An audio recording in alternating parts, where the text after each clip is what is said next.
काही लोकांनी आज मंत्रिमंडळामध्ये ज्यावेळेस आपण नावं दिली त्याच्यामध्ये काही मान्यवरांना थोडंसं थांबायला सांगितलं तर काहींनी रोष व्यक्त केला। वास्तविक कधी काही नवीन लोकांना पण संधी द्यावी लागते, कधी काही थोडंसं जुन्यांना पण इथं संधी न देता केंद्रामध्ये कशी संधी देता येईल याबद्दल देखील आपण त्या ठिकाणी विचार केलेला आहे। ज्यांना योग्य पद्धतीचा मान सन्मान दिला गेला पाहिजे तो देण्याच्या करता अजित पवार कुठं तसूभर देखील कमी पडणार नाही। तरुणपणाचं जे आहे हे व्याख्या ठरवायला पाहिजे ना, किती वर्ष तरुण म्हणायचं, 67-68 वर्ष पण तरुण म्हणायचं का नाही म्हणायचं। अगोदर लोकसभेत पाठवत होते, तयारी झाली माझी सगळी, तिथे मला थांबावं लागलं। 2 राज्यसभेच्या निवडणुका आल्या, ते आले तिथं म्हणून मला जाऊ द्या, आता मी इथे 40 वर्ष आहे, माझा उपयोग होईल।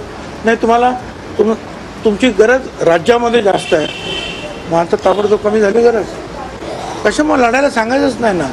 राष्ट्रवादी काँग्रेसमध्ये ओबीसी नेते छगन भुजबळ यांना मंत्रिपद न दिल्याने त्यामुळे ते नाराज झाले आहेत। आता ते ओबीसी नेत्यांच्या बैठका घेत असून अजित पवार यांचे नाव न घेता त्यांच्यावर शाब्दिक हल्ले चढवत आहेत।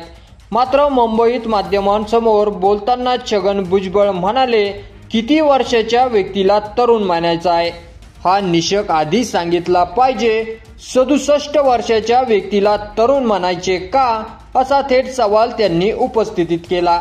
मग तरुणांना संधी द्यायची होती तर मला का विधानसभा निवडणुकीत उभे केले। तसेच तरुणांना संधी देताना काही वरिष्ठ लागतात, त्यासाठी काय नियम असतात, कंपन्यांमध्ये तशीच पद्धत असते, तीच पद्धत राजकारणात सुद्धा आहे। मात्र भुजबळ पुढे असंही म्हणाले की लोकसभा निवडणुकीत मला अडथळा आणला गेला, त्यानंतर राज्यसभेसाठी 2 वेळा संधी आली, त्या दोन्ही निवडणुकीमध्ये मला डावललं गेलं। आता ते म्हणतात राज्यसभेवर जा, मग विधानसभा निवडणुकीत मला निवडून देणाऱ्या मतदारांचे काय होणार, असाही प्रश्न त्यांनी उपस्थित। राज्यसभेवर जाण्यासाठी मला विधानसभेचा राजीनामा द्यावा लागणार नाही का, हे आधीच का ठरले नाही, असे प्रश्न भुजबळ यांनी उपस्थित केले। मात्र आता छगन भुजबळ काय निर्णय घेतात हे पाहावं लागणार आहे। ते आता भाजप सोबत जातात की दादांसोबत राहतात, हा भुजबळांचा मोठा निर्णय असेल की या व्हिडिओवर तुम्हाला काय वाटतं ते तुम्ही आपल्या कमेंट बॉक्समध्ये लिहायला अजिबात विसरू नका। आणि असेच नवीन व्हिडिओ पाहत राहण्यासाठी आपल्या मराठी एल्गार या यूट्यूब चॅनलला सबस्क्राईब करा। धन्यवाद।